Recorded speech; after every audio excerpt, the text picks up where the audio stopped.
Get out of here, kitty. Better get out of here, kitty. Lucky there's no dinosaur. Oh.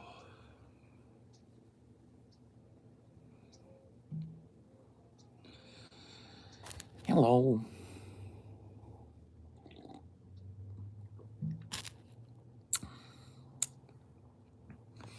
How's my day? As well as could be expected.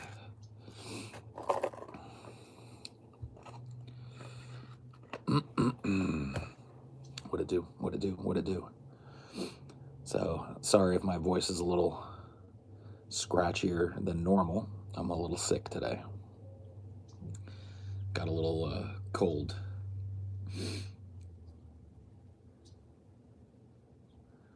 Little cough, little sore throat, the nine.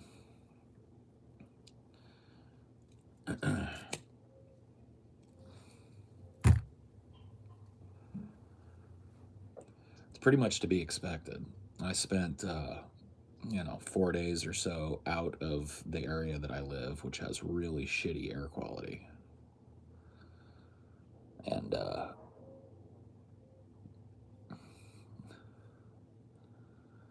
coming back into it yesterday, it's to be expected that I get like a sore throat and a cough and shit. Other than being an entertainer, what other careers did you consider? I mean, I'll be honest with you, I never really was career minded. It's one of the things that I think made me like somewhat incompatible with the college life. I tried the college thing more than most people do. If you start with my first abortive attempt back when I was 18, I went back to college an additional 3 times after that to attempt to acclimate myself to that environment and that style of learning and all of that, and it just never worked. And I think a large part of that is that I never really had an idea what I wanted to do outside of entertaining. And everywhere you turn, when you have that kind of a mindset, and you tell people like, "Oh yeah, I want to be in entertainment, or I want to be an actor or a technical theater person, whatever." The first thing you get is like, "Oh, that's a bad choice." Basically, that's what they may not come right out and say it that way, but that's basically what they're saying. That's a bad choice. Not many people get to do that, and it's kind of a pipe dream. And so you should find something a little more realistic. And that just killed my soul. You know what I mean? I hate to be all dramatic about it, but it just like whatever little passion I had for what I could have done in life was snuffed out when people told me, like, you can't do what you want. You can't always get what you want, but if you try sometimes, you might find you get what you need.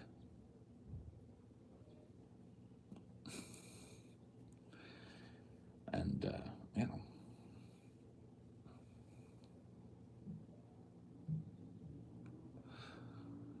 what are you going to do?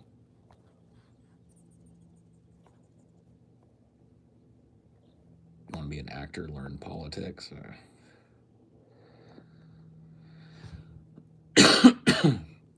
School is basically a game. I needed to do what I do, but all the adjacent shit that wasn't necessary, I just went my own way. Yep.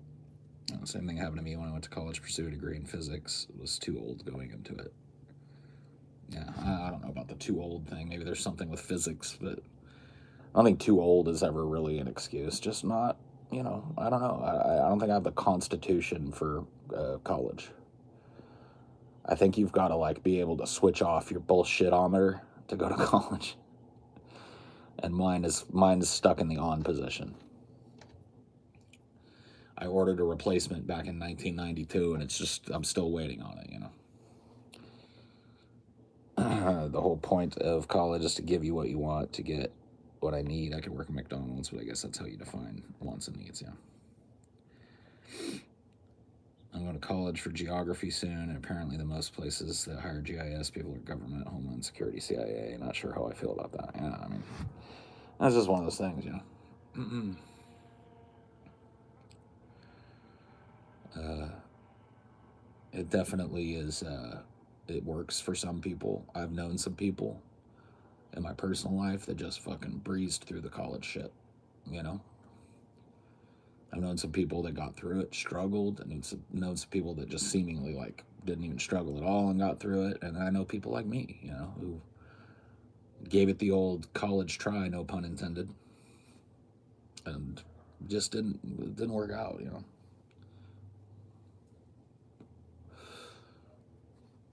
So,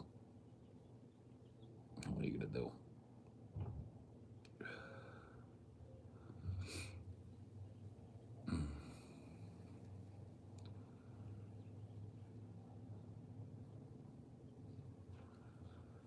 Yeah, I mean, yeah, the alternative. I'm not trying to dress up the alternative as some great thing. You know, doing menial labor your whole life is, you know, it's not an attractive option. But for me, there was an honesty to it. You know, there was a predictability and an honesty to it. I hated what I did, but as long as I showed up, turned my brain off, and did what I was asked for 8 hours a day, 40 hours a week, I was given enough money to get by on. And for me, at least in my roaring 20s, that was enough.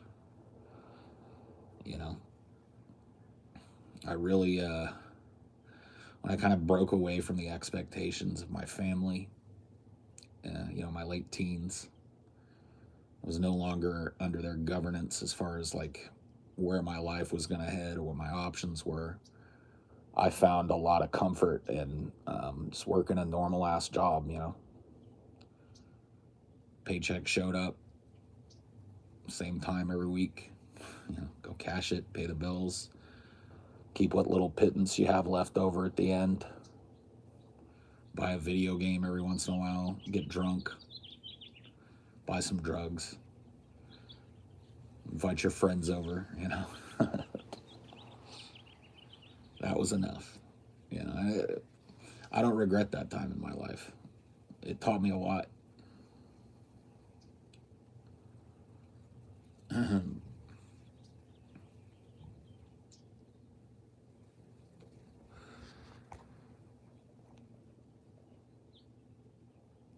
glad you got out of the service industry before you got too old. It's just catching up to me. I only do my job for a little extra spending cash, thankfully, because I'm Danny Glover out here. Oh, damn. I didn't know. I didn't know, Johnny. I did see that the subreddit has cast you as Vader. And don't think it was lost on me that I was the Emperor and they cast you as Vader. Dude, I may be getting old and slowing down a little bit up here, but I remember what Vader did to Palpatine, okay? I remember him lifting Palpatine over his head, throwing him in a hole. I'm watching you. Always two there are, a master and an apprentice.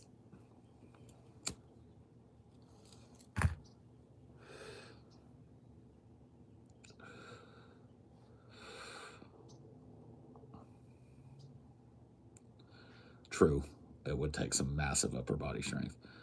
Do you see what you do now as a podcaster as your long-term future plan, or what would happen if things were not to work out? Like, I'm in terms of what you would do next. See, one of the great things about having worked, and I've talked about this before, one of the things that I appreciate about having worked a normal job my whole life, normal job, you know, 9 to 5 type of work, is I know what that is, you know. So if push comes to shove and I got to go back into that world, I can do it and know it. I know what it takes to do it, you know. I've been down that road before. So it's one of the things that like I don't really spend a whole lot of time worrying about. I mean, I worry about it. You know, I would like what I'm doing now to go from strength to strength and become, you know, bigger and more popular and more, uh, you know, stabilizing for me. But you know, I know how to do the other thing as well. Do you foresee going back to Starbucks and join the fight against Howard? I don't know. Starbucks is not the place that it was when I worked there.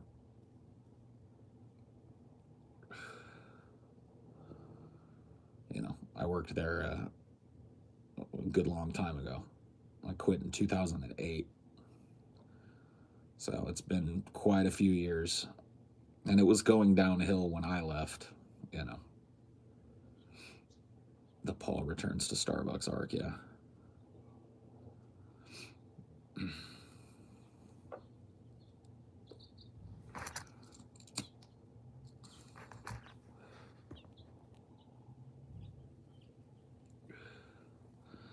Since we're on career and money, how has inflation affected you? My money's dipped out. I mean, you know, there's a little less spending cash to go around, but I'm a very frugal person. You know, just naturally. I think it's, you know, it's largely an outcropping of how I grew up. You know, I just didn't have a lot growing up. I wasn't, you know, when I was very little, and you know, in the early '80s to the mid '80s, my parents had the money to, like, I won't say like lavish gifts upon me and my sister, but our Christmases were pretty badass. You know, I remember my Christmases at 5, 6, 7, 8 years old being. But after that, you know, my family hit some rocky shoals. There was a divorce and, you know, jobs changing and lives changing. And, you know, things went from pretty stable to pretty unstable really quick. And so I think I've always had an appreciation for dealing with what I got. And as a result of that, I don't lust after new things, and I'm not a big spender. You know, I'm not, you know, the cheapest dude in the world. I don't mind spending a little money if we're going to go do something or go on a trip or whatever. But when it comes to like material goods that I've got around, I just don't have much. I don't keep much. I don't buy much, you know. So for me, it's as much of my paycheck as I can just get set aside. So I'm fine. I think I'm less affected than some folks might be in my position. I think a lot of people that are in my position, financially speaking, are in the same bracket as me or whatever. Are probably a lot of them are probably really overextended. You know, in a lot of debt, trying to make a lot of things happen with their money, and I'm just not there. You know,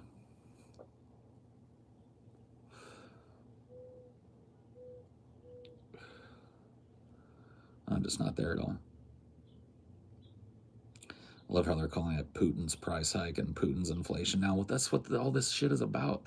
So this is why I don't really want to get into it, man, because it's so fucking contentious and people aren't going to listen to me anyway. But this is why when the United States and its media are all pushing for escalation of a conflict, and make no bones about it, dumping a bunch of weapons surreptitiously on a fucking country is escalation of a conflict, okay? And it's a good idea to our politicians, and it's a good idea to our news media, and it's a good idea to our punditry.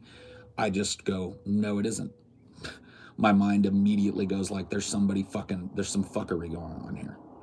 And this is one of those angles of fuckery.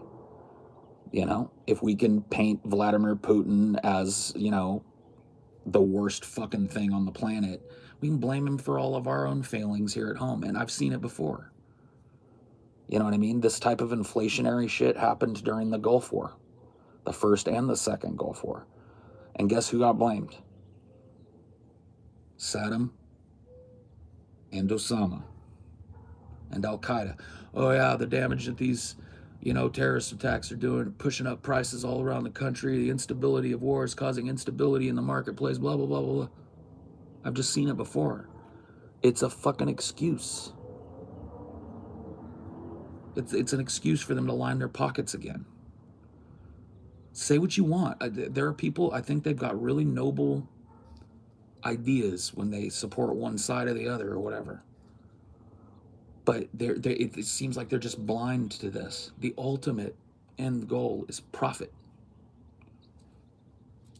profiting off of horrible death and destruction and the escalation of that violence. That's why you don't catch me cheerleading in a war. That's why it makes me heartsick when I see smart leftists cheerleading in a war.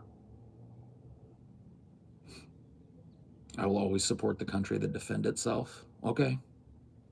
Do you. Do whatever you want, man. Seems like a good way to get caught up in a nice little cyclical cash register ringing, coming out of your wallet, by the way, if you're a taxpayer. But whatever. You know, you do you. I don't even really, like, honestly, I don't care. Believe what you want about it, man. You ask me what I think about it, I'm going to tell you every fucking time, but I'm really not all that interested in arguing about it anymore. I got no stake in it, other than I would like to see people stop killing people. As silly and hippy-dippy as that sounds, I would like to see human beings settle the fuck down and stop killing each other over nothing. And I would definitely like to see certain human beings stopping the profit flow that's going in their wallet from such horrible atrocities. That's it. You know, you're never going to catch me picking up the pom-poms in a war, especially one like this where there's so much propaganda. So much propaganda, so much lying going on both sides. Ain't no bones about it, dude. If you think every little piece of fucking information you've gotten about this war has been dead on, go look up Snake Island. You think that's just one example? Just that, oh, that was the one lie that was told about this war in Ukraine, was Snake Island.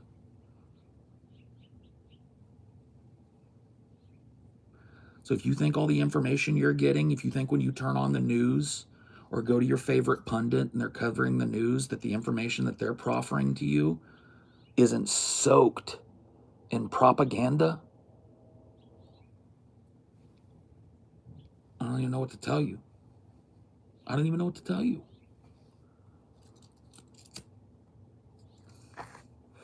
Why so hoarse? I'm sick. Got like a head cold or a chest cold or whatever you want to call it. And before you ask, I took a rapid COVID test thing or whatever. Some of the free fucking COVID tests that I got from the government. And I took one this morning and I'm neg. So at least as far as that test goes. So no worries about that. It's just a chest cold. Got my throat a little hoarse.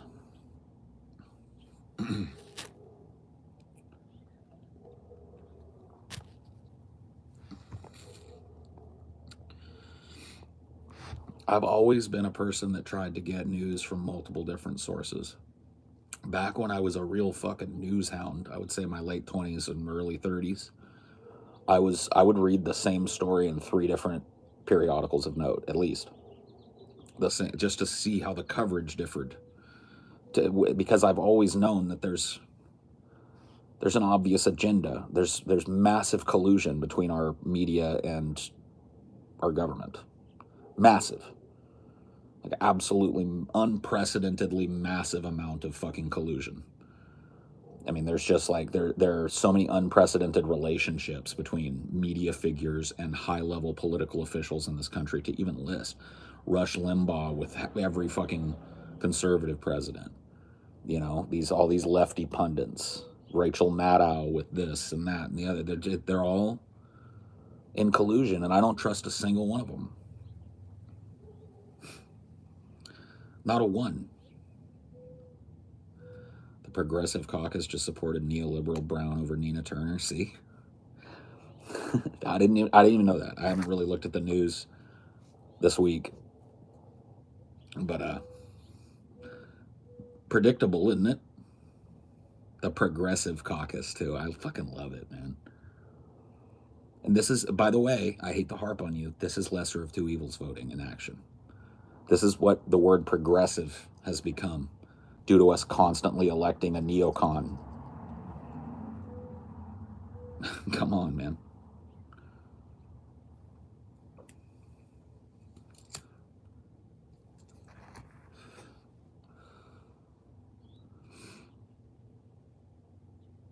Yeah, I know people get sick of hearing the same old shit. I get sick of saying it.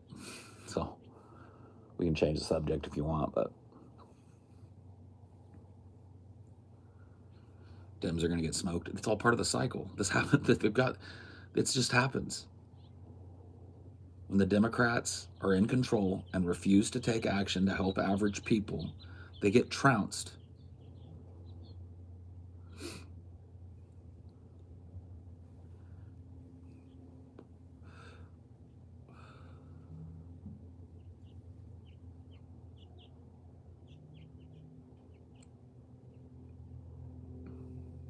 Doom and gloom and never stay groomed. I like it.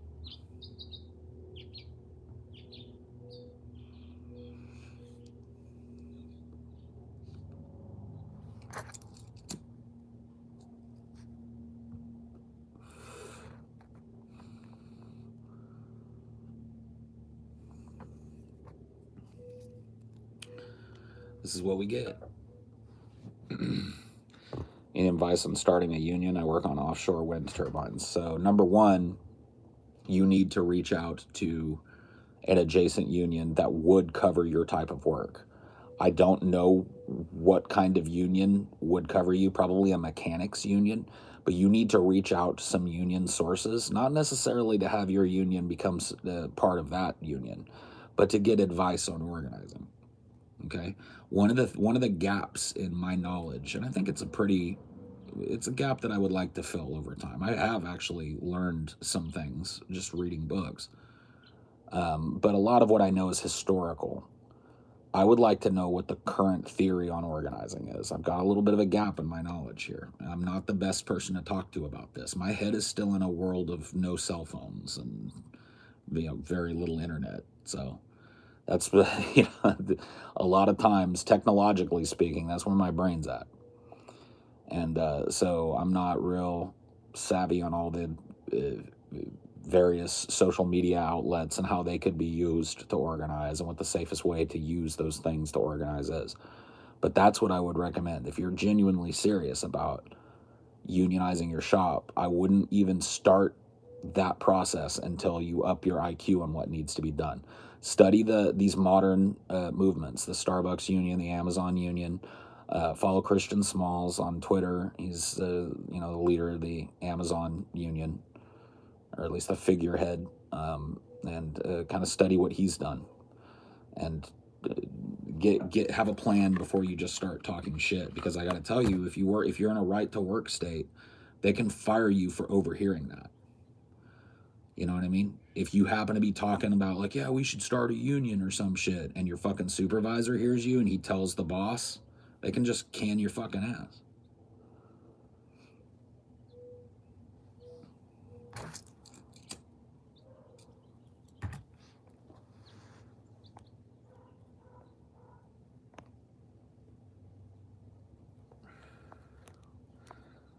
What are you lulling about, bro? Just fucking random ass lulls. Who's telling jokes in here, kid? Right to work equals right to fire and right to destroy any union. So yeah, I mean, so you got to be careful. Unfortunately, I can't give you the advice of it's like, oh yeah, charge in headlong. That ain't smart.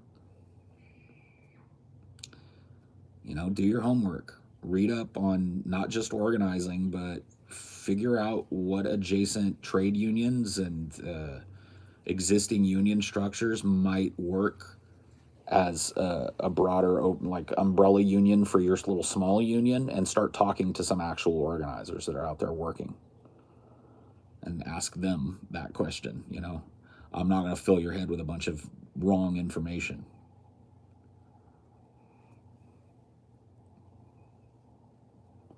I can't know your situation. I can't know the ins and outs, proclivities of what you do. You know that better. Telling jokes on Paul, well then, he's wearing a winter hat in spring in Cali. Dude, it's cold here. I don't know if you ever look at the news, but it's not like freezing cold here, but it's sweater weather up in here. And I got out of I took a shower before I came in here, so everything's all damp.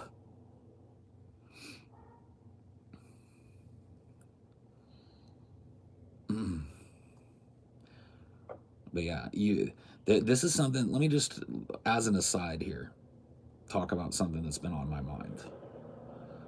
I think that one of the best things that a person can do is self-guided learning. Self-guided learning being, I'm interested in this topic beyond just listening to people spout their opinions on it and give me basic facts. I would like to know more about this topic. I would like to delve deeper into this topic.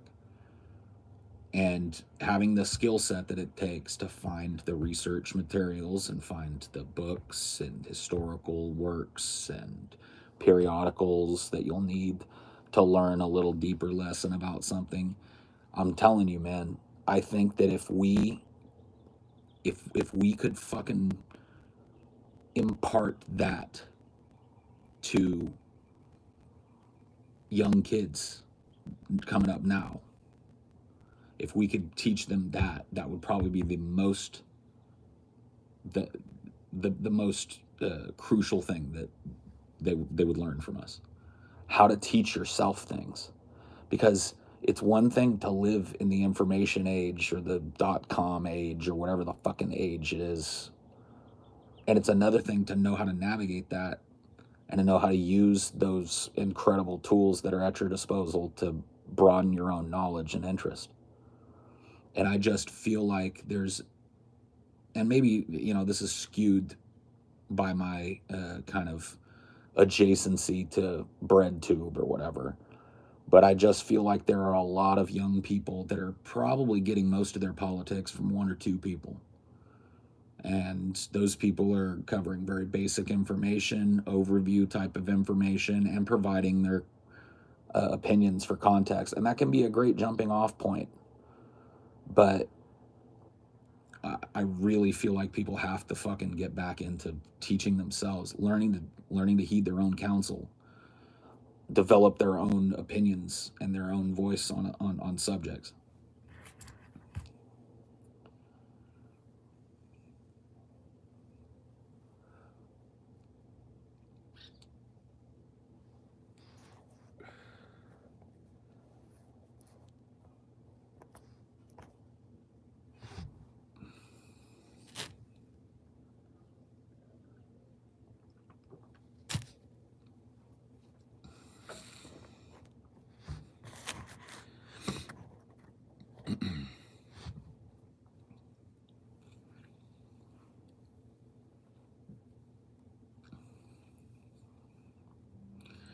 That means, that speaks for me too.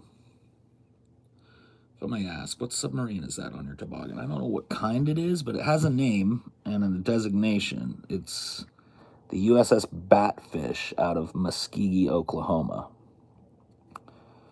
And it's backwards for you guys, I think, but there's the designation, 22-310. You could probably look it up from that.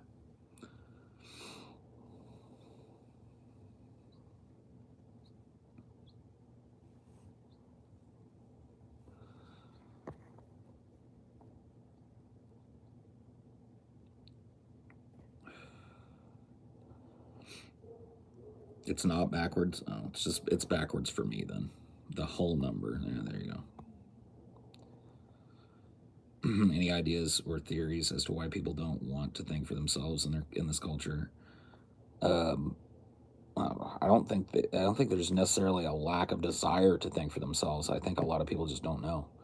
Here's some dough, big love, Paul. Hey, thanks, Bad Faith Paula Trading. Appreciate it, and I like your name. I'm guessing the hammer and sickle came separate. Yeah, this is like a little pin thing that has you can't see it because I've got it under here. Here you go. It's got like the little arms that you stick through the fabric and pin it to I think it's supposed to go on your lapel or something. Some people aren't smart enough to think for themselves. It's not even about smartness, man. Look, I don't blame, and I'm not saying everybody is. I'm not trying to point fingers directly at everybody. I can't blame people for being overwhelmed and slightly incapable of coming to their own position.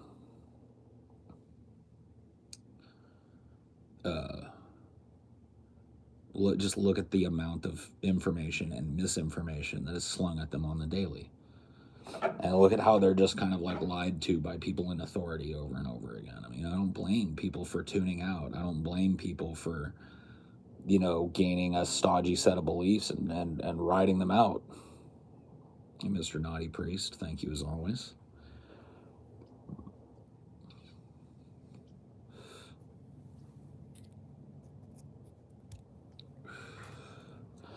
You're a gentleman and a scholar, Mr. Naughty Priest. A true OG.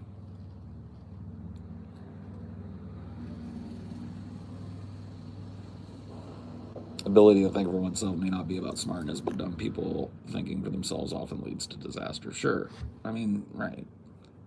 I'm not even really talking about... I'm talking about just information. How to process information, how to vet information, how to find multiple sources on a topic, how to examine the differences in the retellings of history in those sources, or the retellings of processes in those sources, and how to make sense out of all of that.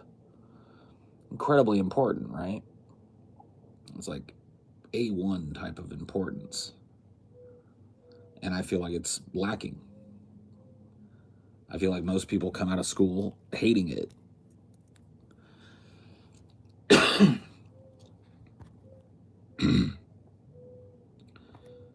think it's a matter of convenience and or laziness. After all, why look into something when someone else did the work already? Sure.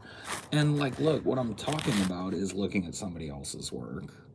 But I'm talking about knowing how to find multiple sources, especially if something that you're talking about is heavily opinion and worldview based. You're doing yourself a disservice listening to only one person, only one perspective. Even if it's a perspective you find reprehensible, you ought to learn it. How do you help to counter that type of thinking if you don't understand the fundamentals of it, Know thy enemy, all that shit, right? There's a lot of tribalism in politics and just in general. And I think it leads to some pretty closed minds and some pretty silly opinions sometimes. I think it's shit like that lead people to believe, like, okay, pretty much every time that the media and the government have been effusively colluding on a narrative, it's turned out to be a lie or a work or both. But this time, with fucking Biden running around stumbling about genocide and fucking Putin price hikes, they're hearing that type of shit and they still think that our government is on the side of angels in this conflict. I'm gonna bring something up here that's probably gonna get me a lot of fucking grief. But there's a lot of talk about civilians being killed in this war, and I want to make a couple of points. Number one of the reasons that I am so vehemently and totally anti-war is because that is always the case. More civilians die in war than soldiers. It's always the case. I'm for the average person, and so that is always the case. I'm not excusing it. But let me ask you a question.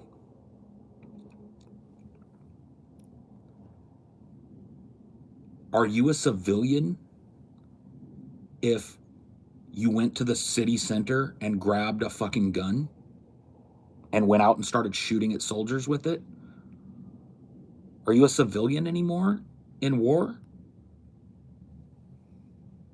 What about the culpability of the person that put the gun in that person's hand that led to them being blown up?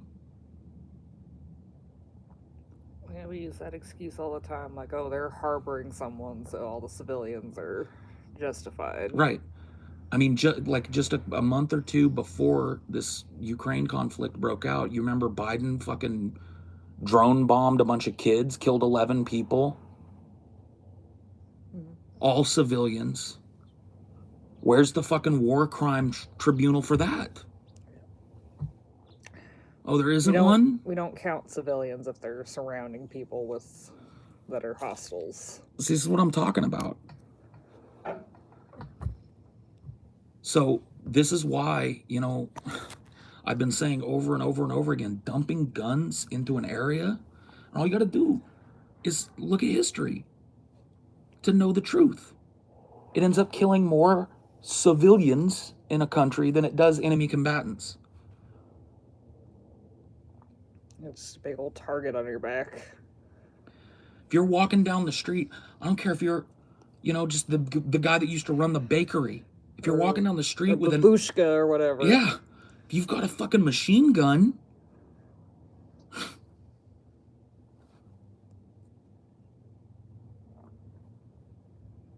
What weirds me out too is this whole like the volunteers thing. Like that just seems like a way to get American troops on the ground without getting troops on the ground. It's like, oh, you're gonna go volunteer. Well, they upped their like at first it's crazy. They were accepting anybody. Mm-hmm.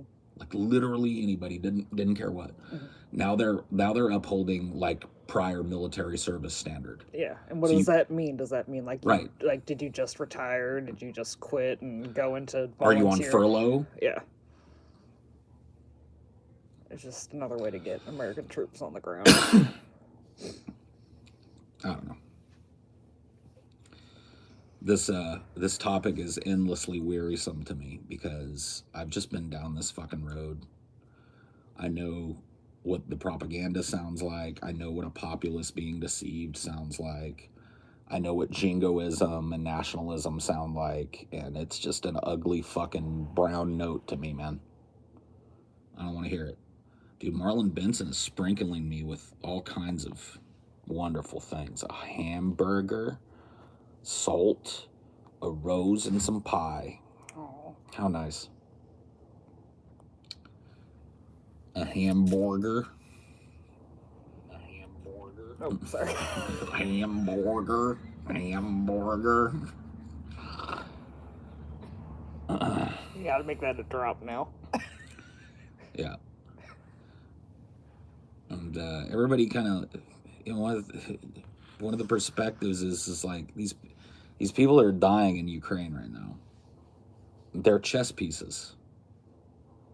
Like people understand that there's a Cold War between the United States and Russia, and our arming of the Ukrainians against the Russian separatists and the Russian invaders is a chess move in that Cold War. And so all these people that are dying, they're casualties of a game between two nation states, squabbling to be the petty kings of the world.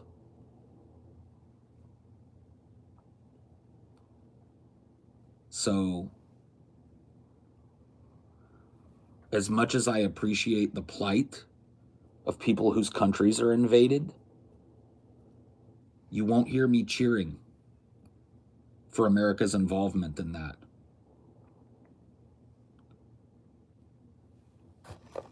There's been all kinds of other shit just happening on the sidelines. Like, they stopped covering vaccines for free. Right.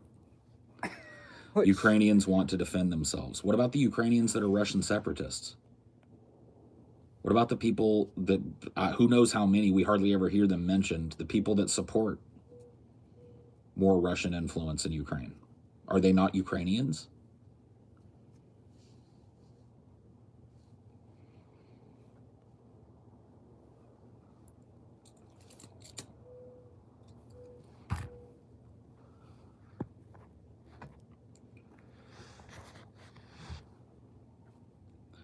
The U.S. is, they're companies and corporations and CEOs and captains of industry that are just raking in money over this as people are killed and dumped in graves and shit over there. That's just dollar signs.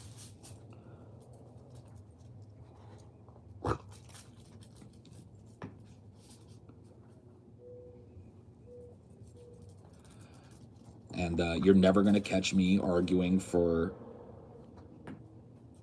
nations and nation states to use their people as bullet sponges in their little fucking machinations against one another. I'm sorry. Think about the things that I said here. Think about what I've said.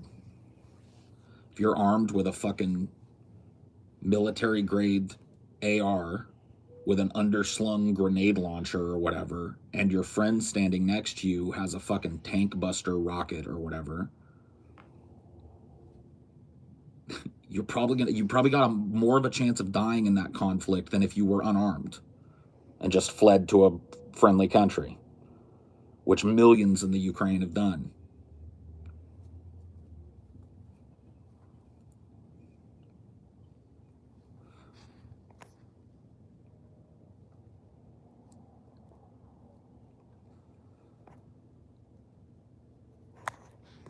Biden is just as responsible as Putin for human degradation. I mean, who do we blame it on if not our leaders? And who bears the brunt of the blame if not the most powerful, most despotic, most manipulative government in the history of the world? There's never been a government like the United States of America. And there are some benefits to that. There's some beautiful things about this place. We've talked about this before. That sort of kind of like disappearing but still there commitment to freedom of speech and expression and association that's constantly under attack here but still somehow battered and bruised remains intact. That's a beautiful thing. But that doesn't offset the misery that this place exploits all over the planet. We are an invading, bombing, economic exploiting force in every other place on this fucking planet.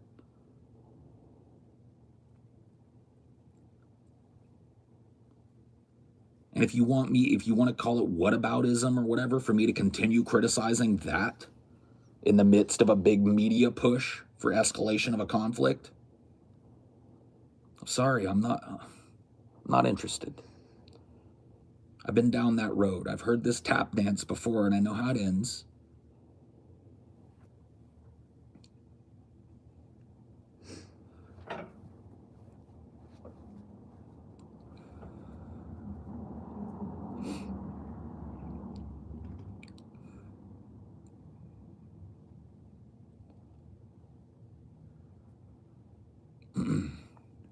Yeah, dude.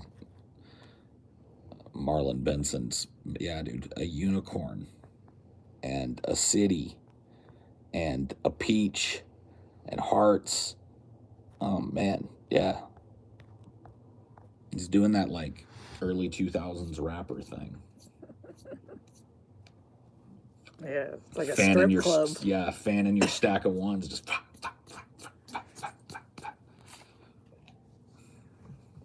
I mean, I guess that's fine. I guess if Highdeology is your booty club, then go for it. But yeah, it's like, yeah, the Ukrainian people want to defend themselves. Cool. Can we not want to defend our own country? Yeah, I don't know. Not want it to fall apart. Yeah. Not want it to be further, like, exploited while people are fucking setting up tent cities under every overpass in every fucking major city and every, fucking corner. Yeah, it's like we drove through a decent chunk of the country recently. Yep. How many tent cities did we see? More than I could fucking remember and count. I just I stopped paying attention to them, sadly. Yeah, it's like big cities, little cities. Yep.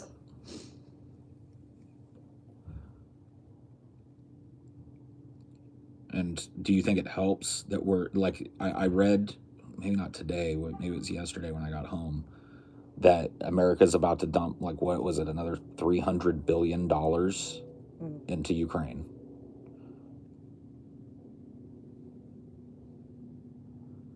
That could functionally solve poverty. Yeah. $300 billion to escalate a war when people are literally fucking living in the dirt. Getting rounded up and transported to other places like dogs. Yeah. All this Ukraine talk got me thinking about that song Civil War by Guns N' Roses. Oof. Well,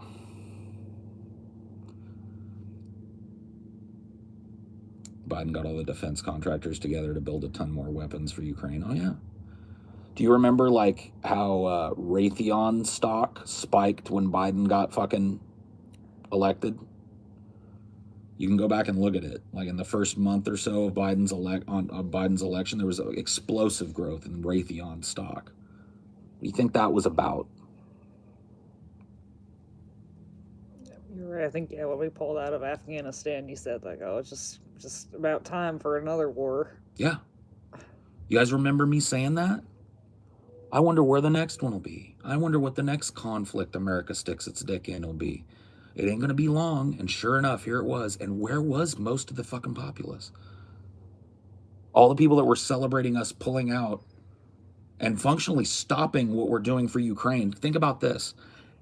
Several months ago, half a year ago, everybody was fucking cheering about us stopping our support of the democratically elected government in Afghanistan and leaving them to be conquered by the Taliban. Everybody was cheering about it. Now everybody's cheering for us doing the same thing in Ukraine.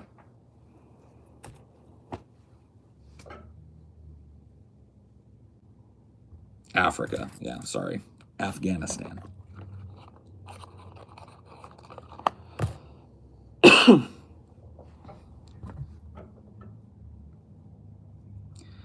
That make you fucking scratch your head at all? Everybody was cheering for America abandoning the democratically elected government of Afghanistan to be taken over by a religious fundamentalist cult that brutalizes women.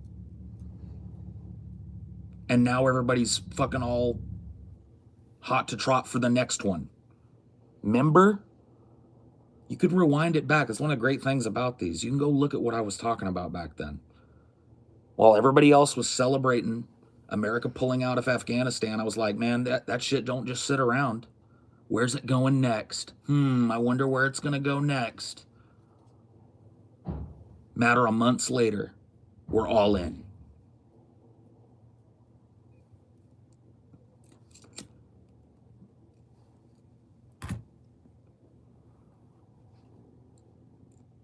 But I get a ration of shit for my position. Every time, too. When I wouldn't join everybody in whooping and hollering for watching the little tiny democracy that we set up there get fucking swallowed by the Taliban, everybody was shitting on me.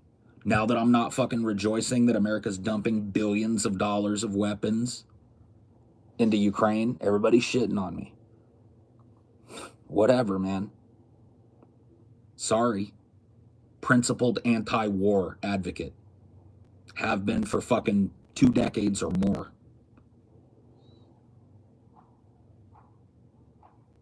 What are we going to do with the pieces of Ukraine that are left behind after this war? We're going to do some more nation building that we're so good at. Oh, yeah. Yeah, you know how great we are at that. America's got a great track record of nation building, don't we? Just look at all the places that we fucking shit on and then rebuild. They're doing great.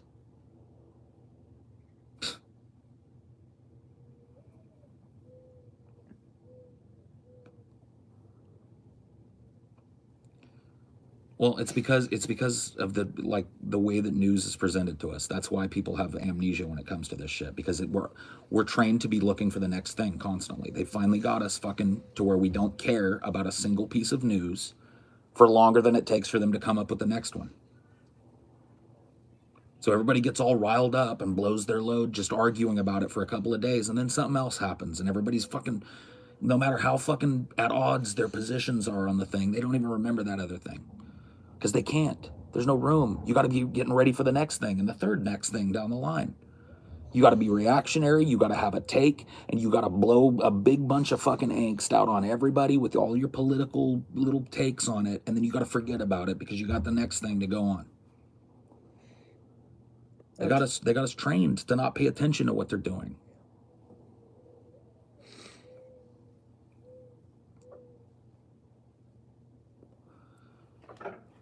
It's like a Pavlovian response, you know? They feed us a little steak and ring a bell.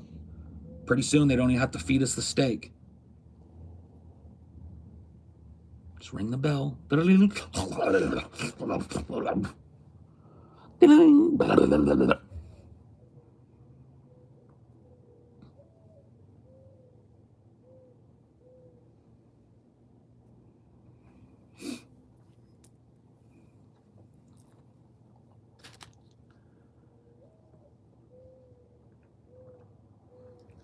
Yep.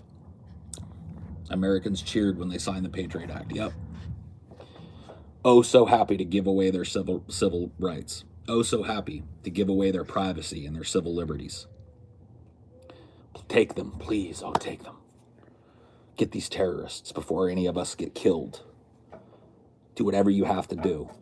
Violate every principle upon which this country was founded upon. Just do it. Just get those terrorists.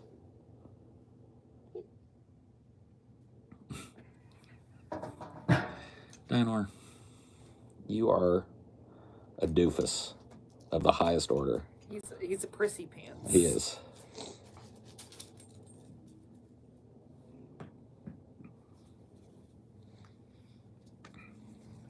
Look at how we treat whistleblowers in this country. Oh, there's a subject that used to, like, I remember what was called at the time the online left was all over. When Julian Assange, his persecution started, he went into fucking exile. I can't remember which embassy he was being sheltered in for the longest time. Dude, the left was going nuts in support for him. Now he's about to be extradited back to the United States to face possible life in prison for just releasing the truth, just releasing documents. And it's hardly a story. Hardly anybody talking about it. Well, yeah, they tried to turn people on him by saying, "Oh, he helped Russia because he he helped hacked Trump. the DNC. He helped Trump. He helped Russia. Just like, man, this is what happens to whistleblowers in this country. This is what happens to people who speak the truth. It's what happens to people who publish the things that are not supposed to be published because we're not supposed to see it. Edward Snowden in exile. Chelsea Manning still being fucking put through the ringer and probably will the rest of her life for being a whistleblower.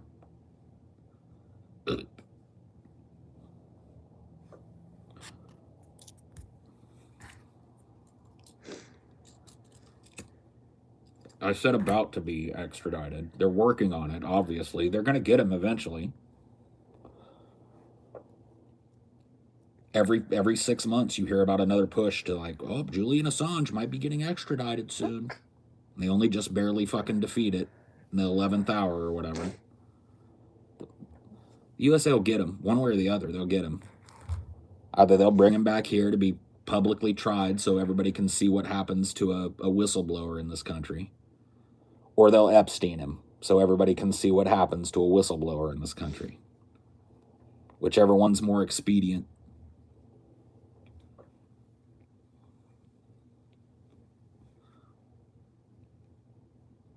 That's the way business is done. Yeah. Cynic, you are a constant offender on the side combos and shit, dude. Yeah, he just started this I know. train. It's just like, just stop it. You should not be talking to anybody in here. This is not a conversation pit where you can just have side convos. I rely on reading the chat. It's about what we're talking about in order to answer questions and push this forward. If you're going to be a barrier to that, I'm going to ban you.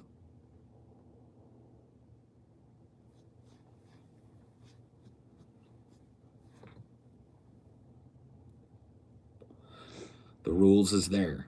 No side convos. No bullshit. Just chill out. I had to fucking talk to you last night about it. I'm tired of you insinuating yourself and making yourself a fucking speed bump in my conversations. Trust me, I don't get the same thrill that you do when I have to mention your name. So chill the fuck out. Keep your head down.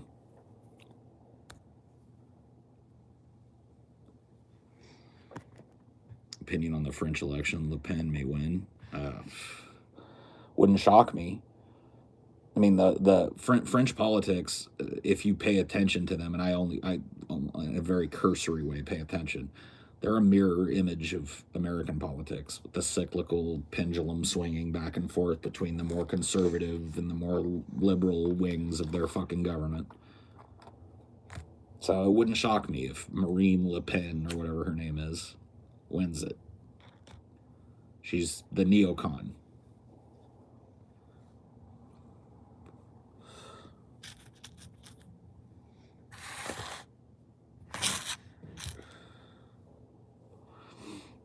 American people love being lied to. They hate when you show them that they're being lied to. Yeah. No, it's true. It's easier to just go with the flow than it is to swim upstream. Always. Always. But I'm just one of those crazy salmon, man. I subscribe. Let's see. Let me try and badly quote Glengarry Glen Ross by David Mamet. I subscribe to the law of contrary public opinion. The public thinks one thing, I tend to think the other.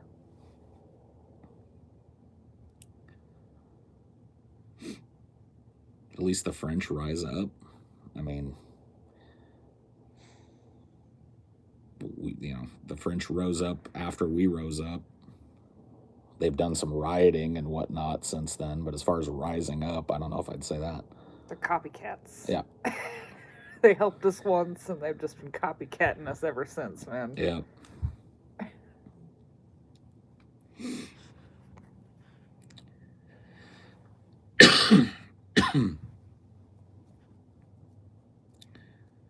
The liberal half of our government isn't even left politically. Yeah.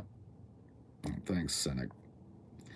I mean to get salty. Look, dude, the fact that I even bark at you, normally I just ban somebody. So just chill. I appreciate it. Yeah, they're liberals. We have a liberal fascist party in the States, both pretty right-wing. Yeah.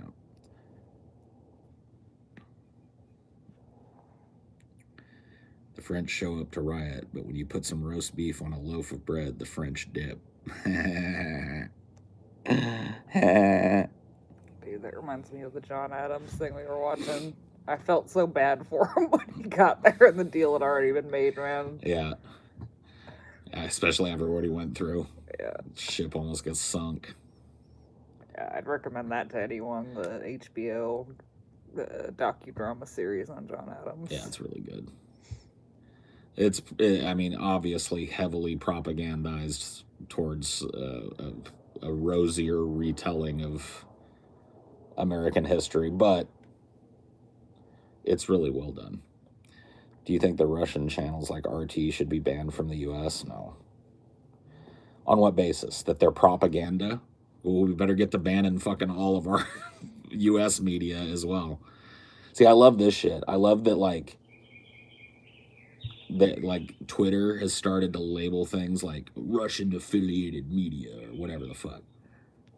Like, where's the warning label on the tons of fucking American media shills, you know? As if they're not U.S. affiliated media. Like, anybody want to argue that the media has been anything but squarely in the pockets of the political class for at least fucking, like, what, a generation or two or three? Anybody want to make a fucking good faith argument about that? I'll hear it. I wouldn't recommend it, but I'll hear you out.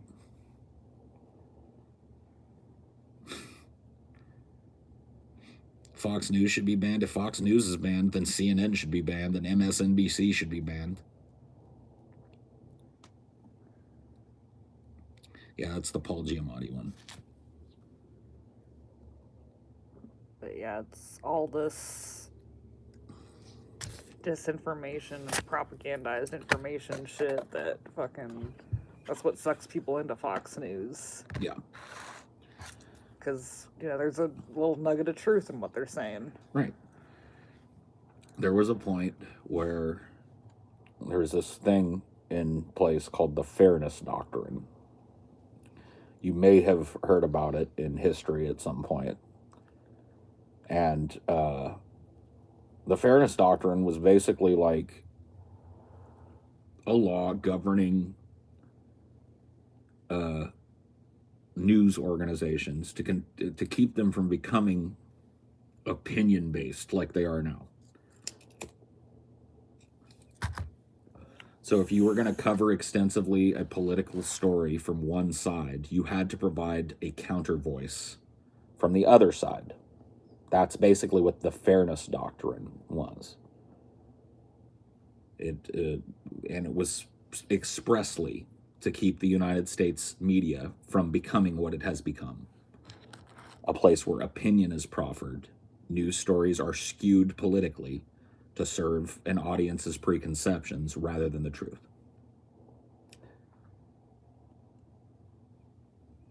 So, Cynic's just going to go into a timeout for a while. Yeah.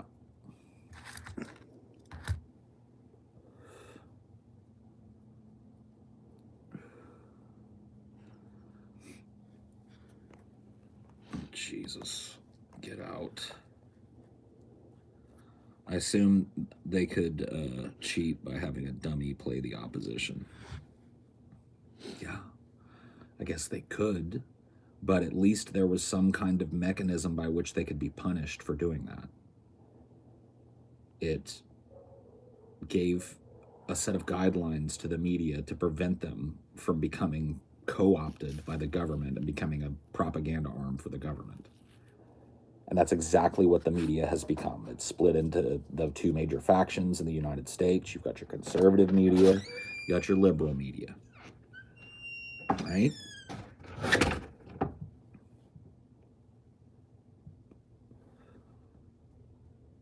There should be no such thing.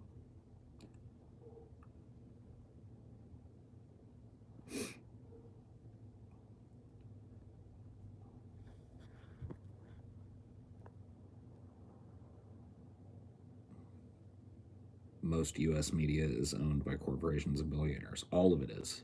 All. With the exception of like C-SPAN, which is publicly funded and nobody watches. All of American news media of note is owned by a corporation, which is owned by a billionaire. All.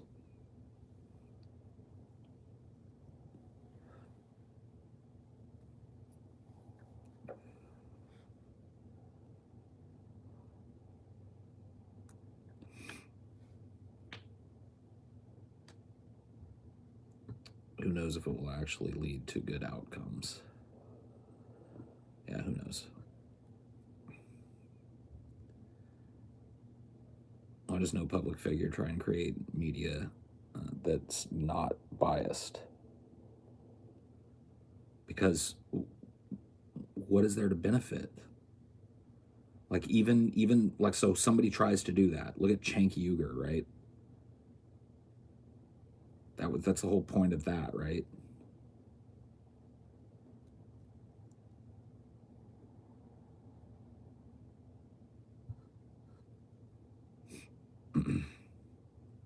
Everyone has bias. Yeah.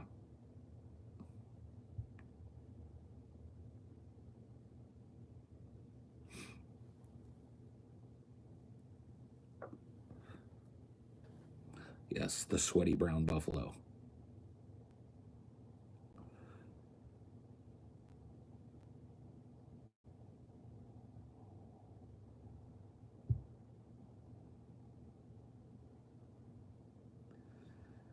Do you think in our lifetimes we'll get money out of politics? Absolutely not.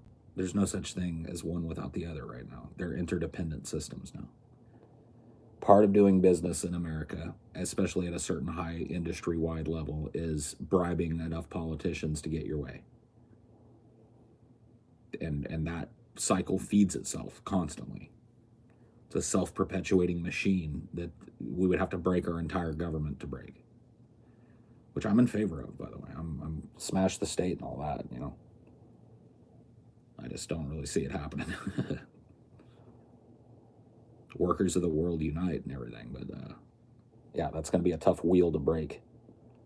America has a rich history of debasing its values when convenient. Abolition of slavery was built into the Constitution, was totally skirted when the continent. Well, yeah, I mean, you know, America was basically the final Western country to come around to the slavery issue and almost tore itself apart doing so.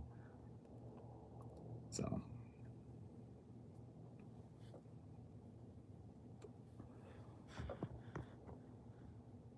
maybe this is stupid, but the brown buffalo thing is rooted in a bit of racism. A brown man is a big brown beast. Just always sounded weird to me. I don't know. That's not the way it's intended. It's intended as a joke because he's a big fat brown guy. It's like, if somebody called me a pig, it wouldn't be racist.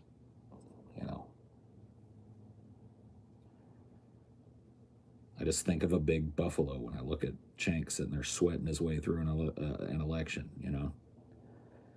Like the droplets going down in the creases, Like the perspiration beading up on his forehead, the big shaggy mane,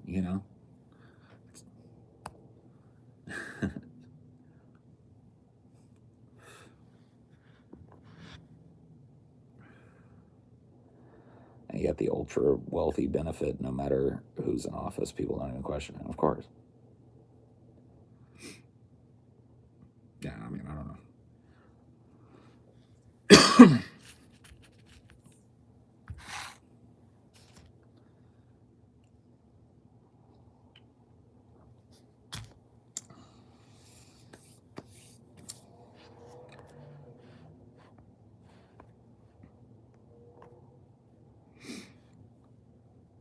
A sniper's dream.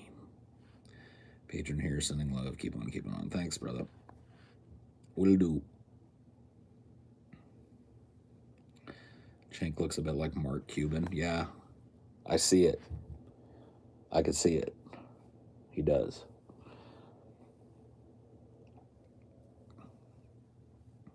Dude, Cenk should go pitch.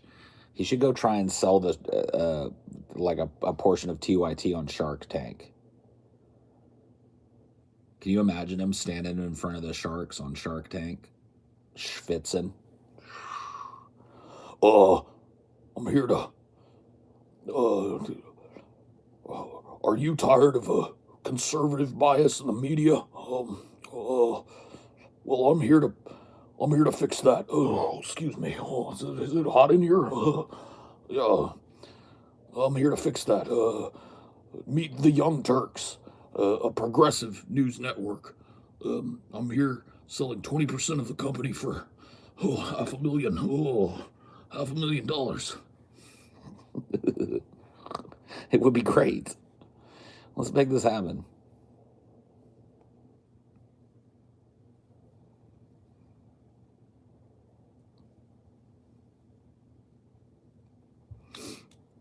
When do we get flying cars? The year 2000, dude. In the year 2000. I can't do it. I'm too sick. Too croaky. A system this corrupt won't fall apart on its own. The wheel seems pretty rusty, if you ask me. I mean, yeah, but I mean, when you talk about it falling apart, you're talking about collapse. You're talking about the way of life of every man, woman, and child in this country disappearing out from under their feet. You're talking about chaos, anarchy, degradation, worldwide, by the way, because, the US dollar is the reserve currency. So if it tanks, everything tanks. As goes America, so goes the world.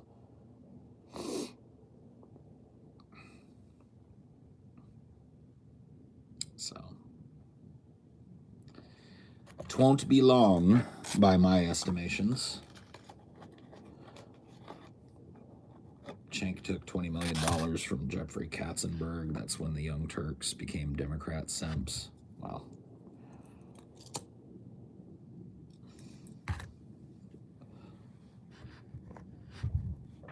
I do like the Cenk sweat index. I hope it catches on.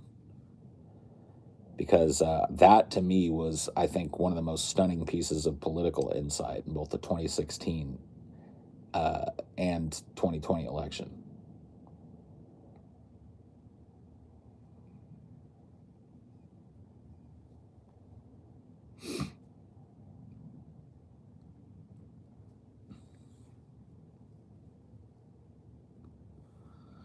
Yeah, dude. The Cenk Uyghur sweat index. How sweaty is Cenk? Is he schwitzing? Yeah. Just follow the sweat. Follow the sweat to the end of the rainbow.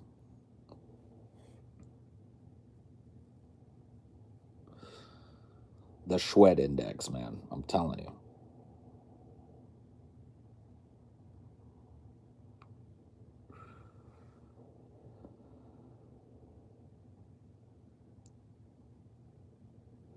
How long did you stick to college each of those times? There was a varying lengths. One time I went back, I only did a semester.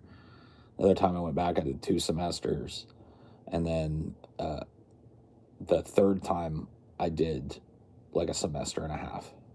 So it was like all over the place.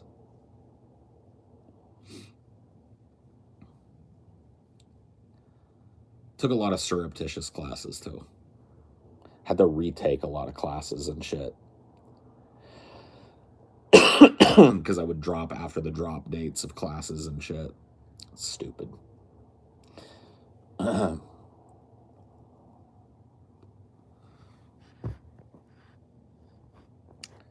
love being a Trump supporter and black and seeing all the genuine mixed reactions from puzzled onlookers. Yeah, that's probably because it doesn't make any fucking sense, cynic.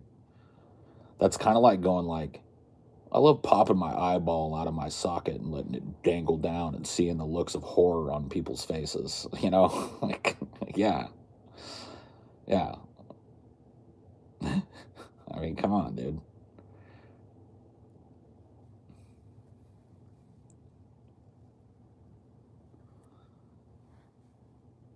How long were your semester? I don't know, dude. Honestly, that eyeball thing sounds badass. Well, I mean, I hesitate to tell you to try it because I don't want to hear about it later. But you know, hey, if that's your goal in life, go for it.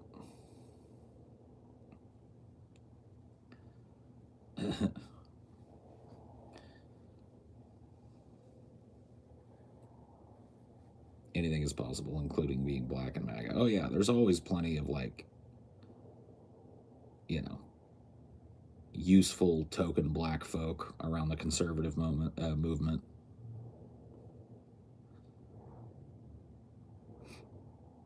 I remember you saying they charged you like $80 for a textbook that wasn't even bound. Yeah, yeah. One of the classes I took, I can't even remember what class it was, but it was an absurdly overpriced textbook, and it wasn't even like a book. It was like a little binder that had some printouts in it. It was fucking ridiculous. They charged me $80 for it. In a little fucking cheap ass 50-cent binder.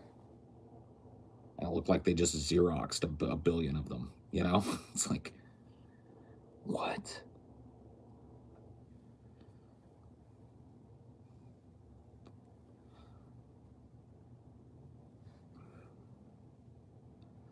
Haven't had to buy a single textbook for university. Everything is online now. I mean, that's really nice.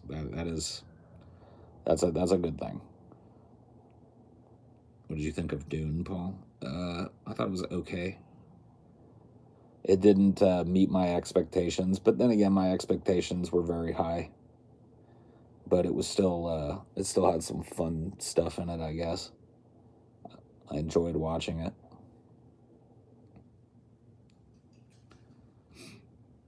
Well, yeah, I mean, the Lynch Dune is the high watermark for me. Just so unforgettably staged and so unforgettably casted and just like seared into my memory, dude. So that's the bar that you have to meet and then exceed for me. And it ain't, you know, it's not the easiest thing in the world to do that. Yeah, yeah. I would recommend you watch the 1984 David Lynch Dune over the new one, but either one of them is not going to disappoint you. You'll get a good experience.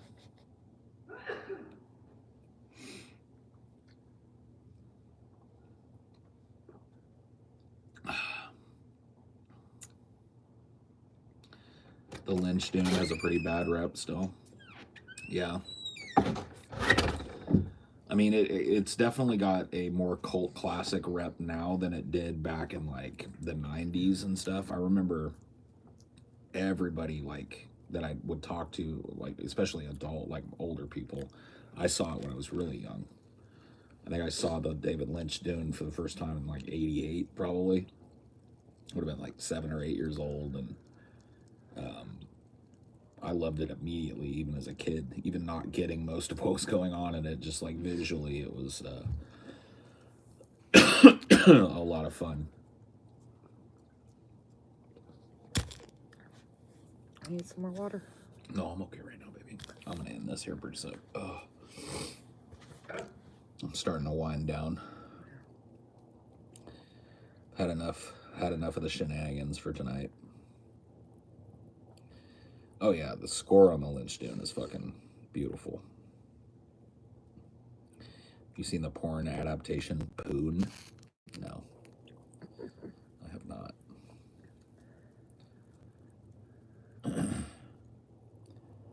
What do you think of the worms of Dune as sci-fi creatures? They're one of my favorite sci-fi creatures of all time, dude. Shai Hulud.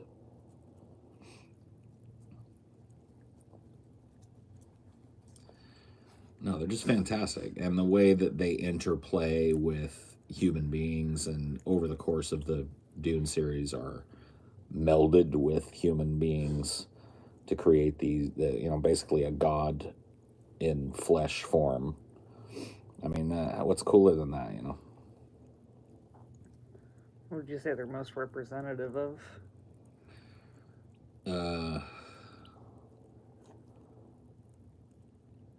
I mean, there was a lot of like Bedouin influence on Herbert in the writing of Dune. So I would guess maybe something like that sect's idea of God or Allah. But who knows? What do you think? I think they have a lot of interplay with time and history, so I think it's almost kind of like that Ouroboros in a way. Oh, yeah. The rebirth, the cycle. Yeah. You still read the Dune books? Yeah, I read them a couple years ago. When you were first getting hyped, it was supposed to come out. I kept getting delayed, so I was like, fuck it, I'll just read the Dune books. Get myself hyped up. Too much hype. But I've read them like all the way through, probably 3 times now. Maybe more. But I can remember 3 distinct times. One when I was very young. My dad actually gave me Dune to help me deal with anxiety before they really would diagnose people with that. Or at least in the early days of them understanding that diagnosis and whatnot. I was struggling pretty hard, and my dad gave me the book, and he said there was a lot of meditative stuff in it, and I ended up latching on to some of the mantras in that book. I can't remember all of them now, but I used to know like the litany against fear verbatim. I used to know the Mentats chant verbatim. A number of the like little turns of phrase and little paragraphs of repetitive ritualistic language that the Fremen would use.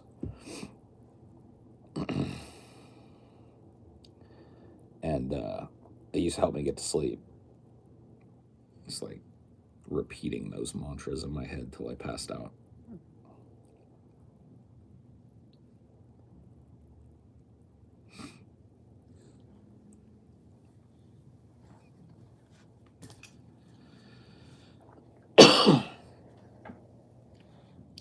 Hello.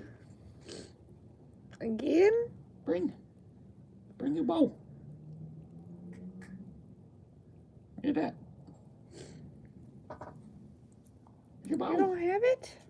Oh man. There you go. Bring it over. Oh, Oh. too excited.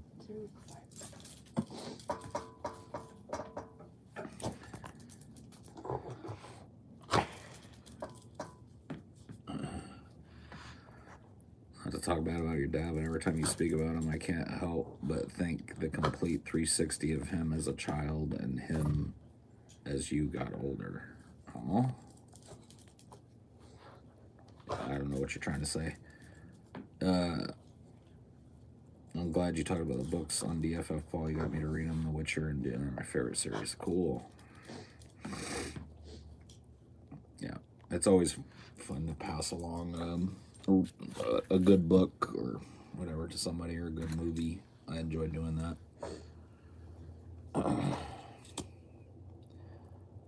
It's like doing your part in the profligation of an idea. Well, books really are more word of mouth than anything. Yeah.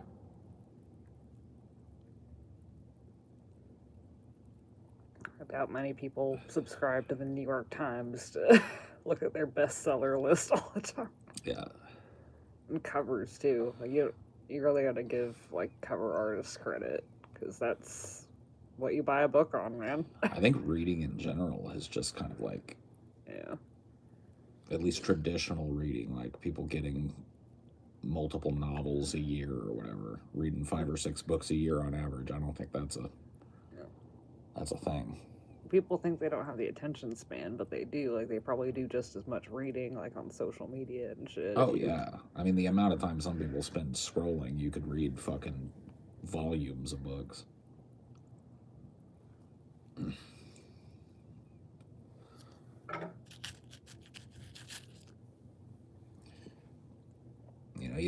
Not all reading has to be academic. In fact, most of my favorite reading isn't academic,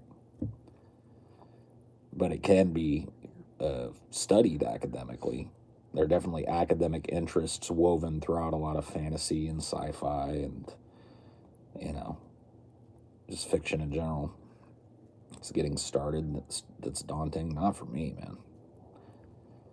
I like the starts of books. I like getting sucked into a universe or whatever. I think the harder thing for me is finishing. Yeah. I mean, it depends. I have bailed on some books, but I'll typically finish when I start one. But yeah. But like that book I read when we were on that trip, like I had left it like 1/3 of the way finished for like months. Yeah. Yeah. I'll do that sometimes.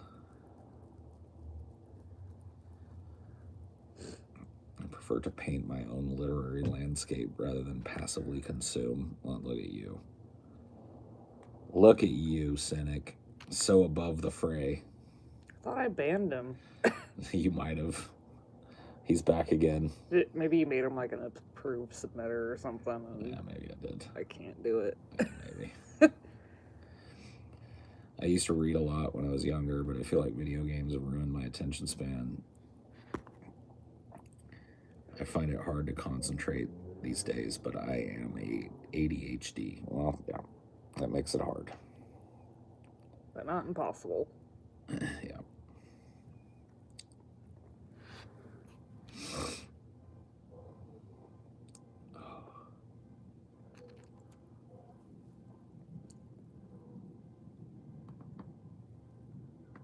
The reason I like Carl Hyacint's books is the chapters are all super short, so you feel like you're making progress. Yeah. Yeah, those little dopamine hits every.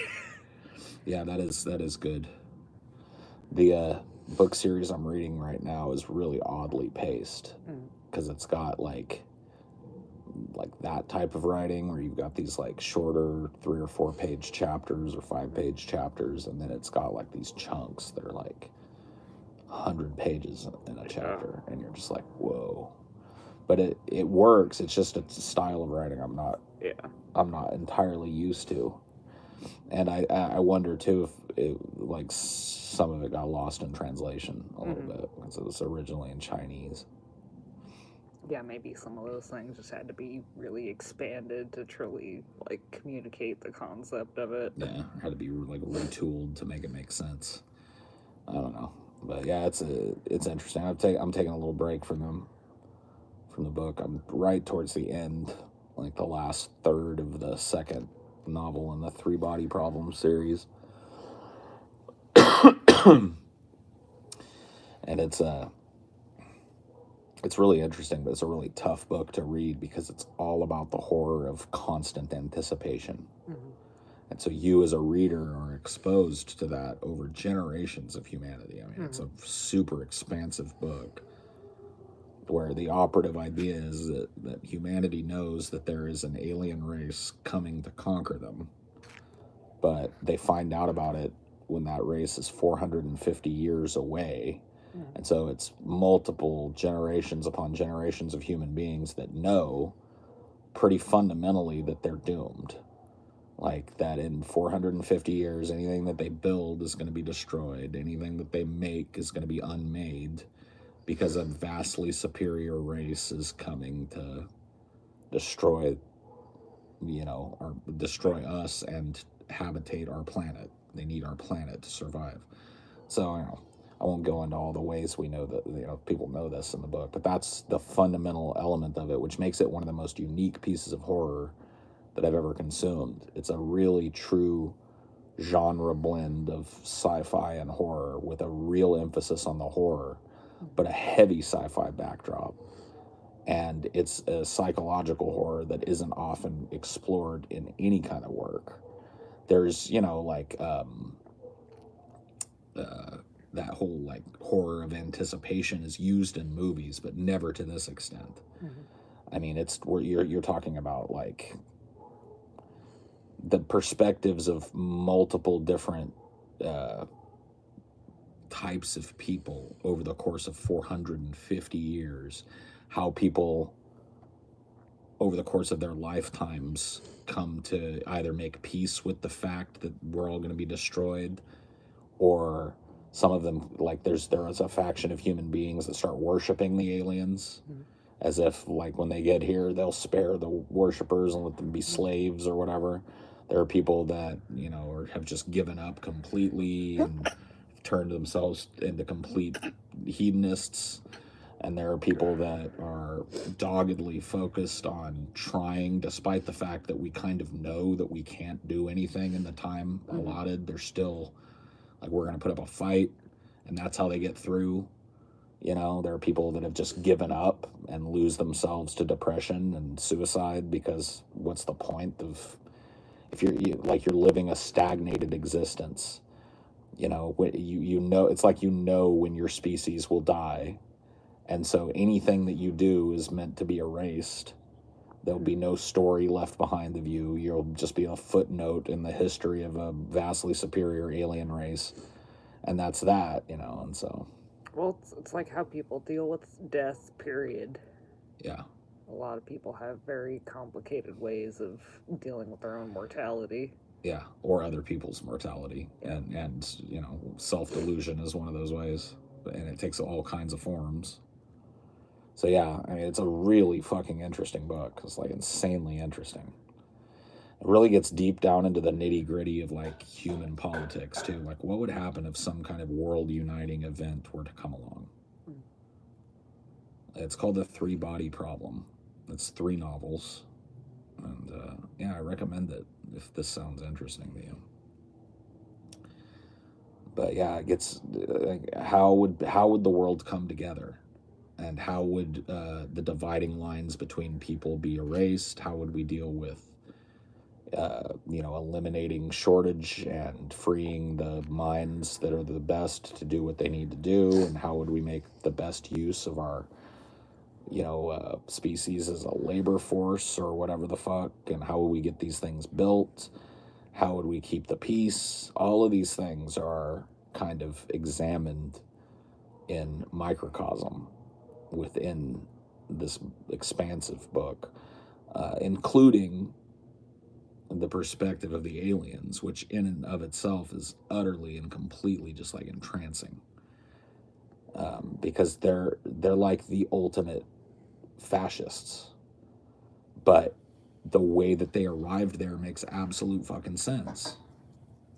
They arrived there because their civilization is on an unstable planet that unpredictably flies really close to one of its 3 solar bodies, hence the 3-body problem, and destroys everything that they've built. And they have to rebuild everything from scratch. And so it's very important that every second of time, when their planet is stable and habitable, that everybody on their planet is working towards the same goal, unquestioning, unerring obedience. And in doing that, they've gone through all these different eras. It's like there have been thousands upon thousands of forgotten eras, some of them lost to pursuit of art, and so they look at art as an utter waste of time.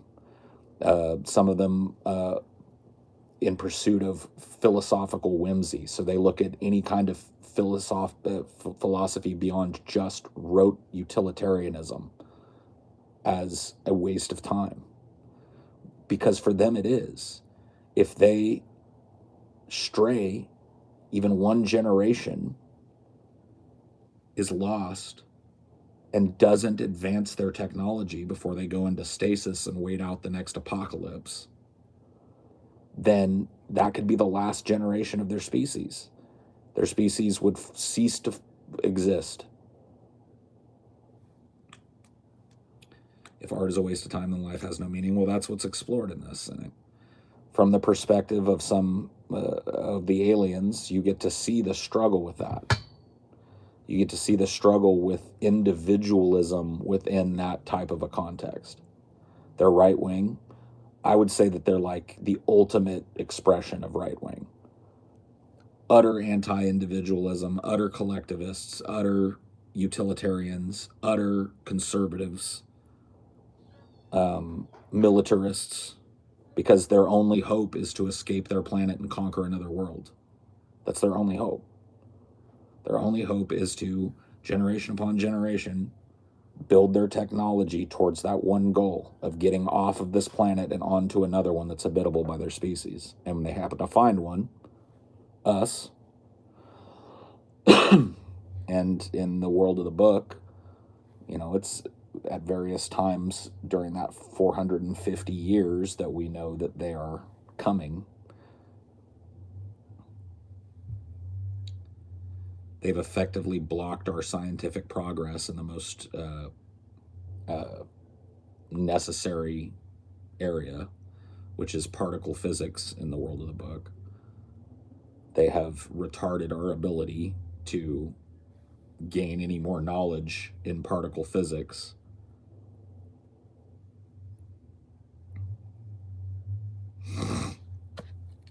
So,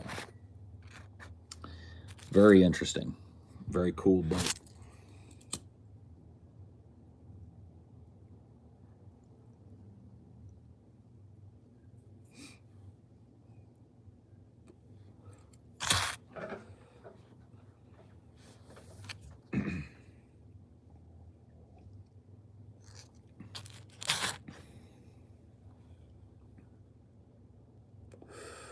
But anyway, I think I'm done. I'll see you guys next time.